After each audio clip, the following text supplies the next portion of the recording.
Salam Ramadan, salam ukhuwah, salam cinta, dan salam damai. Assalamualaikum warahmatullahi wabarakatuh. Kembali lagi Ramadan bersama FF Project.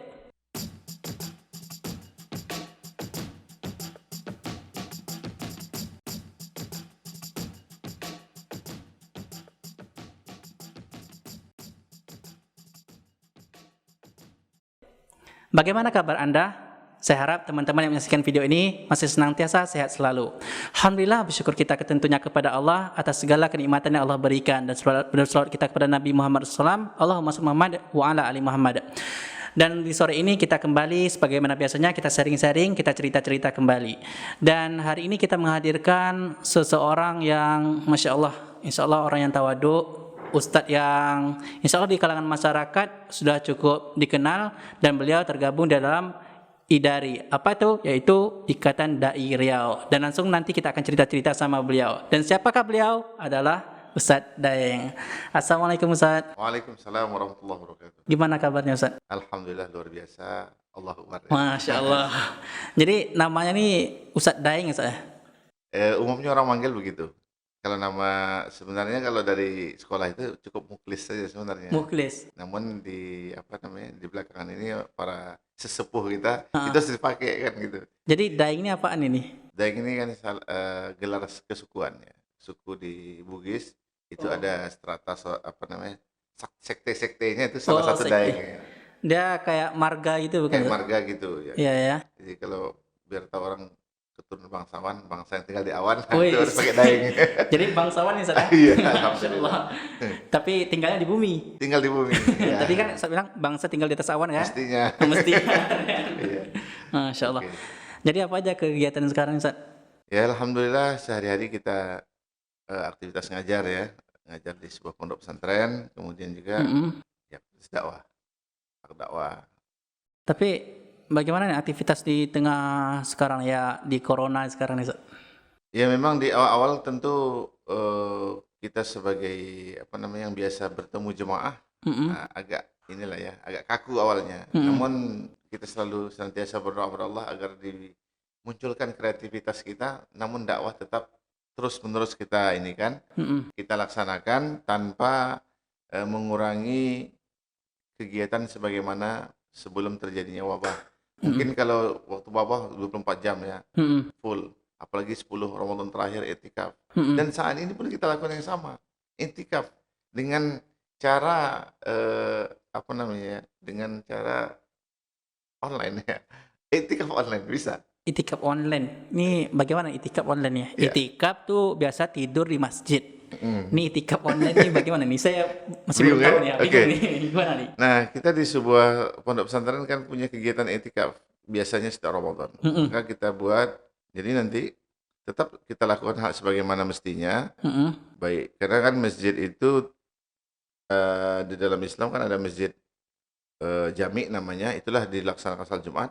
Ada yang tidak, masjid biasa namanya itu. Kalau kita di Indonesia kan ada musola, surau. Oh iya, musola, Namun surau. secara syariat namanya cuma dua ya, masjid saja, masjid jami, masjid biasa. Oh gitu ya. Nah, jadi maksud online-nya apa? Kita memberikan mungkin tausiahnya online, ya kan? Terus memberitahukan tata cara zikir-zikirnya, ibadahnya, programnya secara online. Nah, setelah itu kan offline masing-masing melaksanakan gitu loh. Oh gitu. Jadi tetap ada panduan, nanti jam sekian harus dibangunkan, kita online lagi gitu kan. Oh Online. begitu ya. Ya, Berarti mereka tetap di rumah masing-masing ya. tetap di rumah Dan masing-masing. ketika nanti bangunnya jam berapa nih? Biasanya kita mulai jam 3:30 ya, atau jam 3:30 dini hari sampai nanti jam 4 tuh salat tahajud qiyamul lail. Nah setelah itu sahur. Ada namanya sahur bersama, ya kan? Ada sama-sama sahur, itu beda Sahur bersama, dengan sama-sama sahur. sama-sama beda. Kalau sahur bersama satu majelis, kalau sama-sama sahur di beda majelis. Saya sahur di rumah kita sama-sama sahur, dia di tempat dia, itu namanya sahur, sama-sama sahur dengan beda dengan sahur bersama. Jadi ada juga itu programnya itu, Ada. sama-sama sahur. Ada Jadi video call kita atau bagaimana gitu? Zoom ya. Oh, via Pakai Zoom. via Zoom. Jadi kita lakukan itu hanya beberapa menit saja, setelah itu dimatikan, ya bebas kan. Oh gitu. Laksanakan sendiri. itu bagian dari kontrol kita untuk betul-betul sungguh-sungguh melaksanakan iktikaf. Heeh. Walaupun kondisi saat ini ya kita apa namanya itu social distancing ya. Iya, Jadi tidak bisa sama. social standing, Ustaz. Dan para santri atau anak-anak murid kan belajar di rumah. Namun kita di pondok kita itu tidak kita kurangi kegiatan sebagaimana biasanya. Jadi kalau memang dia mesti belajar dari pagi sampai jam 6 sore, Mm-mm. ya sama. Nanti ada jadwal-jadwal gurunya itu akan melakukan belajar online gitu. Ini pesantrennya di mana nih, Ustaz? Di Garuda Sakti ya. Pesantren apa nih kalau boleh tahu nih, Ustaz? Kita beri namanya itu Pondok Tahfiz Khairul Ummah namanya. Pondok Tahfiz ya. Khairul. Masya Allah. Jadi programnya walaupun Ramadan seperti sekarang ini tetap dijalankan, Ustaz, Tetap ya? kita jalankan. Masya Allah. Dan memang luar biasa ya, kalau Allah sudah memberikan akal kepada manusia kan memang untuk berpikir ya. Berpikir. Jadi bagaimanapun keadaan kita sekarang, kita harus berpikir nih Kita harus bagaimana. berpikir, tetap kita punya kreativitas untuk taat kepada Allah. Ah. Dan seorang mukmin mestinya dia tidak hilang akal ya. Pasti banyak akal karena itu akal Allah anugerahkan. Masya Allah. Baik, Ustaz. Sebelum kita cerita-cerita lebih jauh nih, Ustaz, kita pakai hand sanitizer dulu, Ustaz. Wah, Ya. cocok. Ya, ini demi apa juga saya edukasi untuk teman-teman. Ya.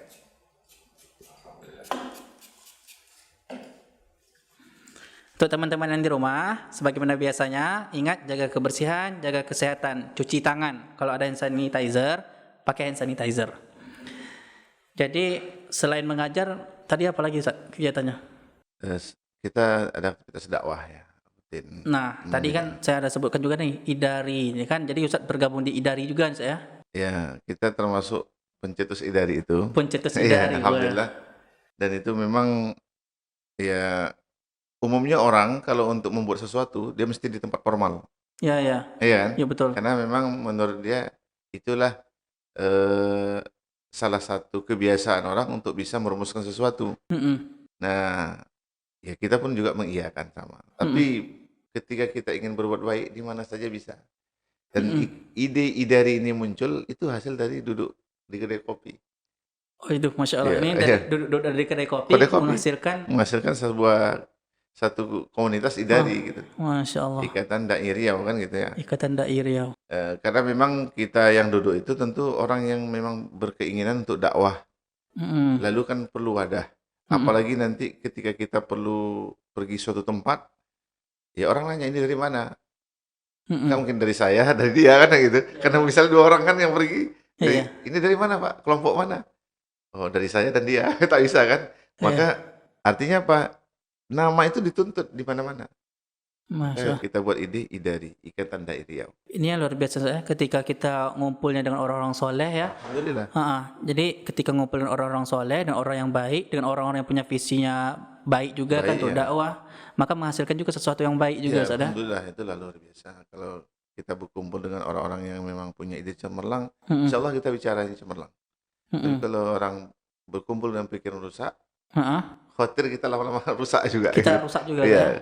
Kita dakwahkan sekali tak mempan kan. Tapi kita ikut terus nih kegiatan mereka, otomatis kita yang dibawa, bukan kita bawa mereka. Benar, Ustaz. Terkadang ada juga gitu, Ustaz. Kita ingin menyampaikan kebaikan dengan orang yang mungkin ibaratnya sebelumnya yang putih pergi ke yang hitam. Yang putih ingin membersihkan yang hitam tadi. Tapi ternyata ketika putih yang nggak kuat jadi hitam dia. Disitulah memang perlunya jemaah.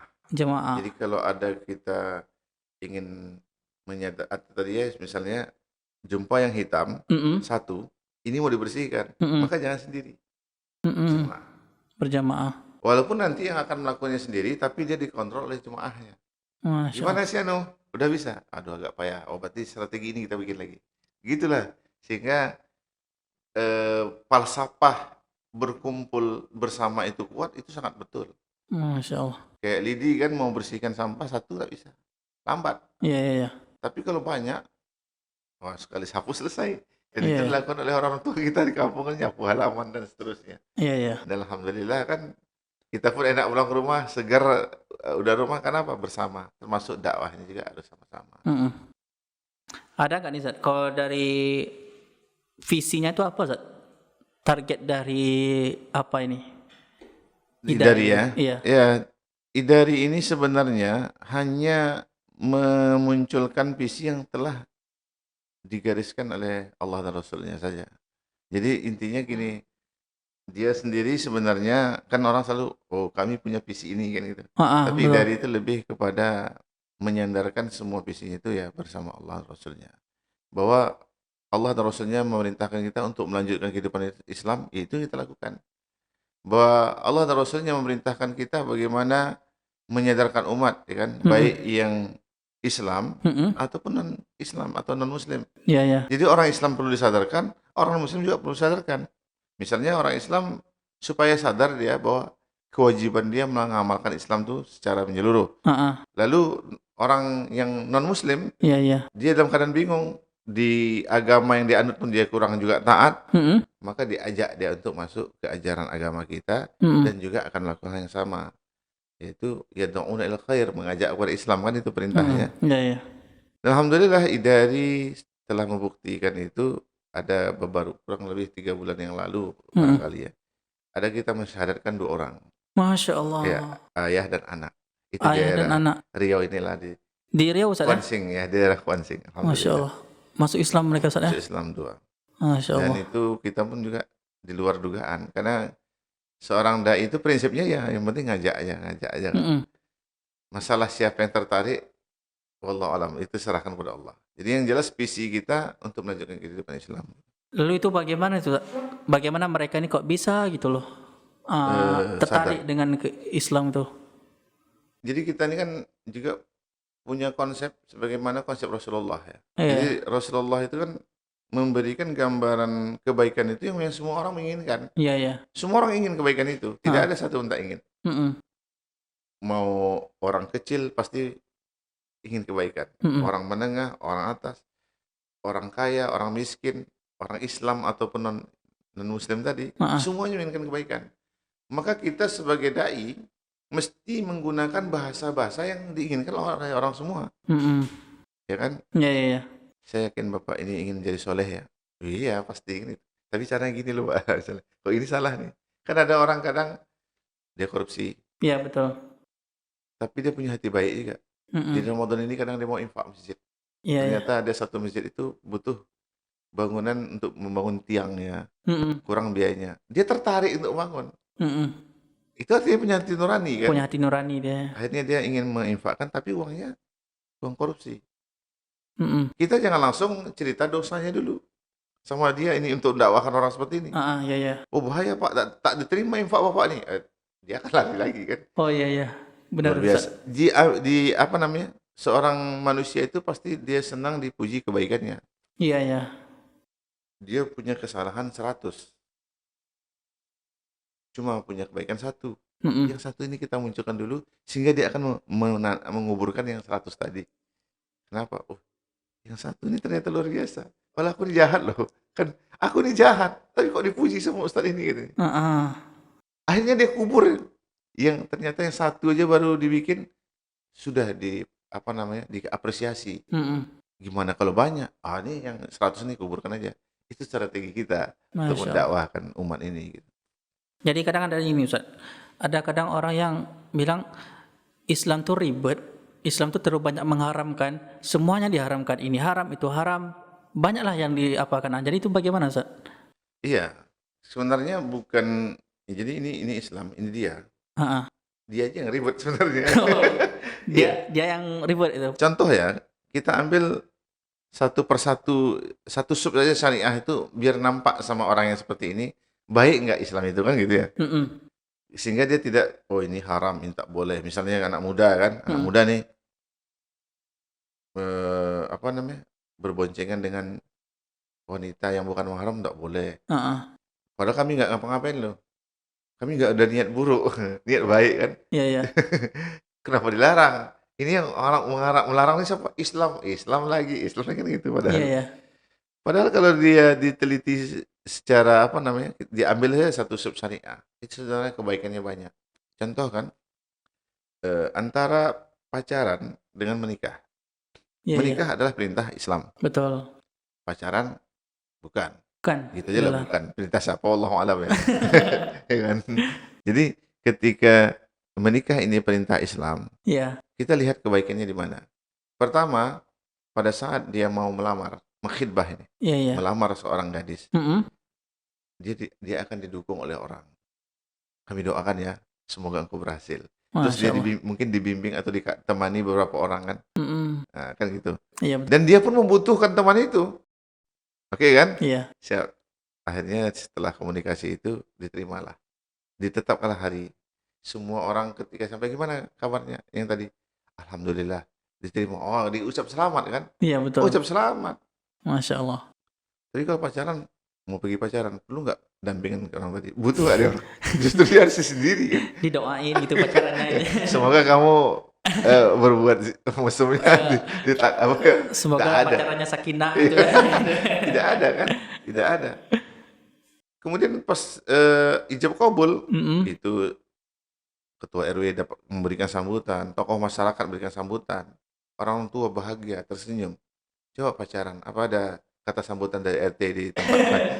Bagaimana tuh kalau pacaran ada kata sambutan, Ustaz? Artinya kan tidak mungkin ada. Pak RT pun tak mau. Iya, iya, Pak, betul. kami ini mau pacaran nih. Heeh. Ada satu tempat. Nanti Bapak bisa hadir untuk kata sambutan. Dan Mm-mm. mohon Ustadz juga menyampaikan nasihat pacaran ya. Karena orang nasihat pacaran. Nasihat pacaran. Itu tidak terjadi. Iya. Jadi artinya bukan, Islam itu tidak ribet. Iya. Justru membahagiakan kita. Apalagi nanti dia sudah menikah, lalu istrinya positif Hamil. hamil. Mm-mm. Orang menikah saya enjoy, malah bahagia. Masya Orang Allah. tua tuh, kamu jaga istrimu, jangan kerja berat-berat, dinasihati begitu. Mm-mm. Coba orang pacaran, dapat informasi positif. Alhamdulillah kata dia, Ustaz. Kayak gitu. Seorang laki mau kabur, Kabur. ibunya mau bunuh diri, mungkin juga membunuh anaknya. Gitu. Artinya apa? Dia tidak menyulitkan. Sebenarnya membuat seorang tadi mengatakan kok ribet ya, semuanya dilarang. Itu karena dia mengeluarkan dirinya dari berada di situasi yang benar, berada di akidah yang benar. Mm-mm. Mungkin boleh saya baca satu ayat ya. Boleh, Ustaz. Silakan, Ustaz. Dan ayat ini semua orang kalau baik itu ngaji di kampung zaman dulu itu udah baca juga. Iya. Di Al-Quran itu ada surat Al-Baqarah ayat 10 ya. Fi qulubihim maradun fazadahumullahu marada. Mm-mm. Walahum azabun alimun bima kanu yaksibun ya. Mm-mm. Jadi di dalam hati mereka itu ada penyakit. Bahkan Allah tambah penyakitnya. Ya kan? Terhadap apa yang mereka dustakan. Oke. Makna penyakit di sini, sebagian ulama itu menyebutkan ada maknanya ria, sombong. Tapi ada dalam kitab tafsir khusus surah Al-Baqarah, dalam kitab Taisir fi usul tafsir, innal mardo fi qulubil munafikin mardo akidatihim. Jadi sesungguhnya sakit di dalam hati orang munafik itu adalah sakit akidahnya. Maka Akidah. dia anggap ribet Islam itu. Akidahnya yang sakit. Akidahnya yang sakit, Ustaz. Akidah sakit itu apa maksudnya? Dia tidak berakidah yang benar. Jadi motivasi hidupnya itu bukan untuk Allah, untuk bahagia dunia. Maka merasa terhalang, rusaklah akidahnya. Mm-mm. Jadi orang yang tadi kayak mana? Ya rusak akidahnya. Apa bisa diperbaiki? Bisa lah kalau mau. Karena beda ya. Kalau mungkin kita punya fasilitas elektronik, teknologi, misalnya komputer atau apa, pergi ke toko komputer atau di tempat servis komputer, di sana memperbaiki. Mm-mm. Kalau akidah, pertama diri dulu. Mau diperbaiki, baru juga cari orang yang paham akidah. Mm-mm. Itu lo baru bisa. Sehingga orang yang tadi berkurang lah mengucap. Mungkin ada 10 dia. Mm-mm. Ketika dia mau memperbaiki akidahnya, dia akan menjadi baik. Dia tak akan mengatakan ribet lagi Islam. Justru dia akan mikir, ini boleh enggak ya? Kenapa? Karena manusia itu berbuat, itulah yang nanti akan dia terima di akhir hayatnya gitu. Tapi kalau orang tak berpikir begitu, ya semuanya. Ini tak boleh, apalagi akhwat perempuan. Masa keluar harus baju besar-besar, apalagi musim panas. Mm-mm. Macam-macam kan? Betul-betul. Itu kenapa? Sakit akidah. Sakit akidah. Jadi sakit akidah ini, Ustaz, adalah seperti penyakit sakit dia dalam hatinya, Ustaz, Hati, ya. ya. Dan itu orang-orang munafik itu, Ustaz. Orang munafik. Dan seandainya mereka nih orang-orang yang Islam ya kan, sholatnya iya, tapi bermaksiat juga jalan. Ini termasuk juga orang yang sakit akidah juga. Sakit akidah, Nah, bisa tergolong orang munafik gitu. ini kalau seandainya mereka ingin berubah, mereka ingin bertaubat misalnya kan, itu masih diterima apa enggak itu, Ustaz? Iya. Jadi di dalam Al-Quran itu kan Allah telah menyebutkan dalam surah An-Nisa ya. Sesungguhnya Allah itu mengampuni dosa, ya kan? Allah tidak mengampuni dosa syirik dan mengampuni dosa selainnya. Artinya apa? Kalau orang sakit akidah, artinya ada sub-sub perintah itu dia langgar. Itu ketika dia mau bertobat, dia akan diterima Allah. Diterima Allah. Yang penting dia mau. Yang penting Ya dia kan? mau maksudnya. Tentu bagaimana supaya mereka mau? Harus ada yang mengingatkan. Harus ada yang mengingatkan. Harus ada yang menyampaikan kepada dia bahwa yang dia lakukan itu keliru. Yang benar itu begini. Jadi kalau dalam kehidupan ini, kalau ada orang tahu dia untungnya apa yang kita sampaikan itu dia akan ikut. Secara dunia, contoh nih, ketika orang lewat di jalan ini ya, jalan air dingin ya. Iya, air dingin. Ada seorang anak kecil ngasih tahu sama abang-abang yang lewat, "Bang, jangan lewat sana." Kenapa? Ada lubang besar, ditutup pakai kayu tuh, tak bisa lewat. Kalau dia bilang, masih kecil, nasihati orang besar, dia lewat aja, apa yang terjadi? Masuk lubang kan? Masuk lubang. Masuk lubang. Tapi kalau dia dengar, oh ya, untungnya apa? Dia tak akan masuk lubang kalau dia dengarkan, walaupun anak kecil. Nah, itulah makna apa tadi? Dakwah atau nasihat. Dakwah atau nasihat tadi. Orang bisa berubah kalau ada yang ngasih tahu. Masya Allah. Kalau tak ada yang ngasih tahu gimana? Maka kalau kita jumpa seperti itu, kita tenangkan diri kita, dakwahkan. Cuma kan kita sebagai manusia ini kan ada yang mengutamakan hati nuraninya, ada yang mengutamakan emosi. Iya, kan? betul. Tapi seorang dai itu harus mengutamakan hati nuraninya untuk nur. kebaikan orang. Karena dia ingin ngajak orang. Paling tidak kan anggap saja ketika yang mengatakan itu ribet tadi atau khawatir kita dia jadi orang munafik tadi itu, kita anggap udah banyak nih, kita ingin nguranginya satu, kan gitu. Besok dia kalau udah kita kurangi satu, ini bisa jadi kita akan ngurangi sampai 10. Kalau kita mengurangi satu, bagaimana bisa? Ketika dia sadar, dia akan mengingatkan kawan yang 10 tadi. Ini akan dilestarikan dia. Nah gitu dia. Jadi secara tidak langsung, jadi kemarin ini kita sempat membahas tentang investasi dosa, investasi pahala juga kan itu. Dan ini juga termasuk investasi pahala juga. Betul. Ketika jadi ada nih kadang multi level marketing itu kan dalam bisnis tuh ya. Nah, kalau ini jadi multi level apa termasuk juga nih kalau dakwah nih. Iya. Dari yang satu ngajak berantai gitu. Multi level itu memang mesti didakwahkan, jangan di dalam bisnis karena nanti keliru dia. Ya kan? Jadi di dalam bisnis itu kan orang akan ditunjuk untuk menjadi corong sebuah perusahaan bagaimana produknya laku. Maka itulah dia sebut marketing. Marketing. Ya, sales gitu ya. Sales. Jadi dia menawarkan. Di dakwah juga ada bagaimana orang bisa paham Islam. Cuma bedanya sedikit saja. Kalau di bisnis, jadi marketing bisnis, laku barangnya baru dapat bonus. Baru dapat bonus ya. Tapi dalam dakwah, niat saja dia belum diucapkan lagi udah dapat pahala. Masya Allah. Jadi belum dia melakukan lagi, dia belum ngajak. Udah. Misalnya nih dia mau jalan nih, di sana itu ada taman tuh, dia keliru nih. Dia lagi sedang berhubungan pacaran ini, dia mau nasihati, niat nih kan, udah dapat pahala. Masya Allah. Terus langkahnya dibuang keburukan satu, dikasih kebaikan satu. Berapa jauh ke sana? Sampai di sana, majelis dia itu dikurung malaikat. Masya Allah. Tambah lagi dia sadar kawan itu kan, ini jadi amal jariah nanti dia meninggal. Amal jariah dia soalnya. Jadi banyak nggak? Banyak itu. Masya Allah. Investasinya kan bukan seperti dunia kan, buat rumah kontrakan. Iya. Kalau ada kontrak baru dapat duit. Kalau tak ada, enggak dapat duit dah. Iya. Masya Allah. Kalau dakwah itu ada orang sadar atau tidak, pahala udah pasti. Masya Allah. Sudah pasti. Man da'a ila hudan kana lahu min ajri mislu ujuri man tabi'ahu la yanqusu zalika min ujurihim syai'a. Jadi barang siapa yang mengajak kepada petunjuk, maka dia akan dapat pahala. Ditambah lagi pahala orang yang mengikutinya, tanpa mengurangi pahala orang tersebut. Jadi dapat pahala, kemudian ditambah lagi pahala orang yang mengikutinya, tanpa mengurangi pahala orang tersebut. Ya kan gitu. Jadi artinya itu dia investasi kebaikan dunia melalui dakwah ini sangat benar, sangat besar ya. Jadi apa namanya, teman-teman kita di luar sana itu jangan sampai melewatkan kegiatan dakwah ini. Masya Allah. Dan ini saya yakin juga bagian dari dakwah. Masya Allah. Masya Amin. Allah. Iya.